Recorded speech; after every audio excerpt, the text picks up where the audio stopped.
depuis 2014, il y a une loi qui existe qui a criminalisé la traite des personnes en Haïti. Ce qui veut dire qu'avant 2014, on pouvait pratiquer la traite des personnes sans être pénalisé, sans être considéré comme un criminel.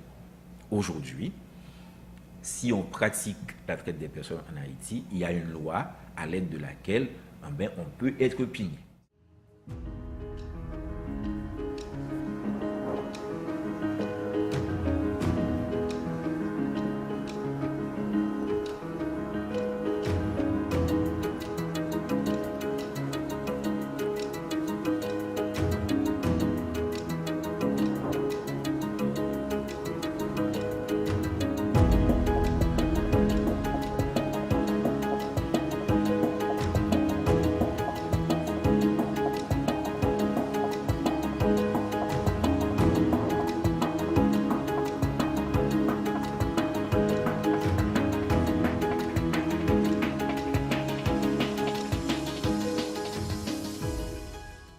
Si même le plan d'action qu'on a élaboré au niveau du comité, les ministres n'ont pas le temps de le lire, ça vous donne une idée.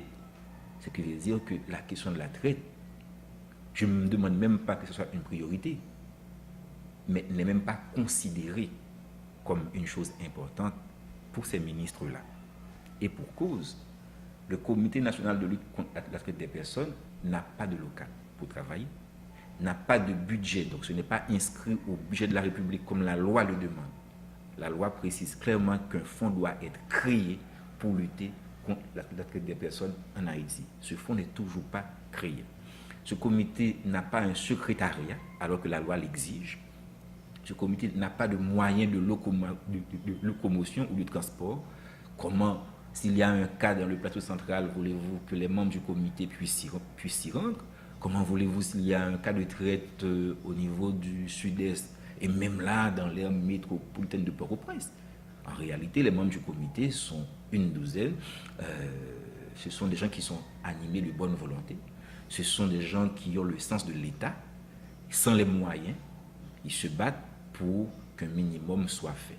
C'est vrai que pendant ces 3 dernières années, on s'est battu pour que le classement d'Haïti ne soit pas parmi les pires. Et aujourd'hui, c'est principalement ce qui m'inquiète.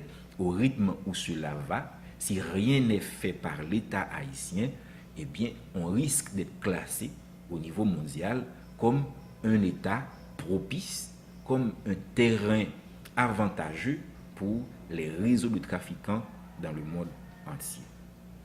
Il y a urgence de faire quelque chose. S'il faut que je démissionne pour que cela soit compris, tant mieux. Ce n'est pas un abandon de la lutte. Moi, je me suis engagé à mener cette lutte jusqu'à la fin de ma vie, jusqu'à ce qu'en tout cas, il n'y ait plus de victimes de traite en Haïti. Indépendamment du comité, je vais continuer à mener cette lutte.